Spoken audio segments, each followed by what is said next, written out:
आज आपण पाहूया त्रिकोणमिती म्हणजे ट्रिग्नोमेट्री. ट्रिग्नोमेट्री म्हणजे नेमकं काय आहे, तर खूप मुलांना हे अवघड जातं ट्रिग्नोमेट्री, आणि हे बेसिक आहे. तुम्ही कितीही मोठ्या परीक्षा गेल्यात तर त्या ठिकाणी ट्रिग्नोमेट्री पाहिजे. ट्रिग्नोमेट्री म्हणजे त्रिकोणमिती. आता हा फक्त काटकोन त्रिकोणाशी संबंधित असणारा भाग आहे. हा 90 डिग्रीचा असतो. आता आपण काय करूया, ह्या त्रिकोणाला नाव देऊया, जसं की ए, बी आणि सी. काटकोन त्रिकोण ए बी सी मध्ये कोण ए बी सी हा 90 डिग्रीचा आहे. पहा हा राईट. आता काय करायचंय, याचा उपयोग कुठे कुठे होतो, खूप ठिकाणी होतो, की एखाद्या मनोरेची उंची मोजण्यासाठी किंवा लेंथ मोजण्यासाठी, ह्या सगळ्या गोष्टी. तर ह्या ज्या बाजू त्रिकोणमिती आहेत त्यासाठी पहिल्यांदा आपण काय करू, ह्या सर्वांची ओळख करून घेऊ. आता याला म्हणतात कर्ण, इंग्लिश मध्ये हायपोटेन्यूस. ओके. याला म्हणतात समोरील बाजू, सांबा म्हणजे समोरील बाजू, आणि याला म्हणतात लंबा म्हणजे लगतची बाजू. ओके. आता जेव्हा त्रिकोणमितीचा आपण विचार करतो तेव्हा ह्या ठिकाणी आपण थीटा समजलं, म्हणजे एखादी व्यक्ती जर इथं उभा असेल तर इथून जी इक्वेशन तयार होतात, जे रेशो तयार होतात ते आपण पाहणार. ओके. तर मग हे लक्षात आल्यानंतर पहिल्यांदा लक्षात घ्यायचं आपण साइन साइन थीटा बरोबर काय. साइन थीटा बरोबर,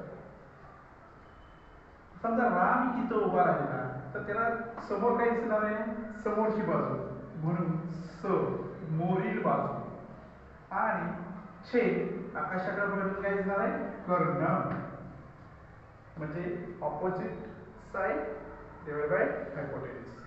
नंतर आपण कॉस म्हटलं, कॉस थीटा बरोबर लगतची बाजू, आकाशाकडे बघितलं की कर्ण, म्हणजे लगतची बाजू छेद कर्ण. ओके. आता टॅन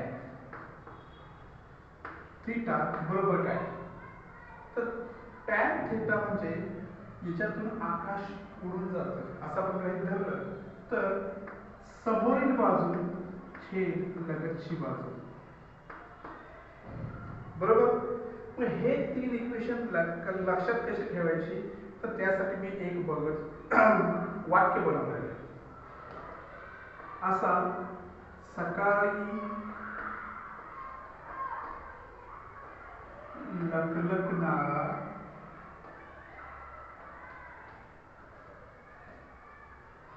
सलग दिसतो.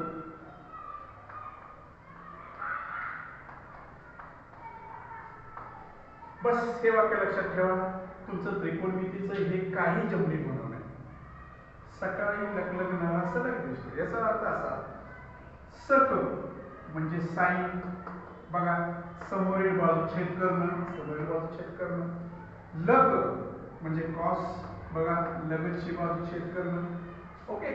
आणि टॅन सलग, समोरील बाजू छेद कर्ण, लगतची बाजू. हे वाक्य तुम्ही लक्षात ठेवलं ना, तुम्हाला ट्रिग्नोमेट्री अजिबात अवघड जाणार नाही. बरोबर. मग आता ही एकदा तीन तुमच्या लक्षात राहिले ना की बाकीची तीन सुद्धा आपोआप लक्षात राहतात. बरोबर. आता ते कसं,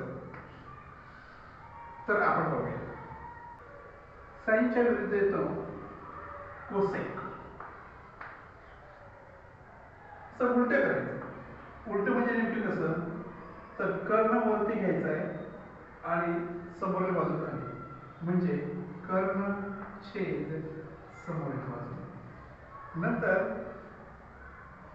कोसेकचं जे कॉसचं करायचं आहे ते उलट करायचं, म्हणजे एस पाठीमागे घ्यायचं, सी पुढे घ्यायचं, म्हणजे सेक थीटा बरोबर हे उलट करायचं, कर्ण छेद लगतची बाजू.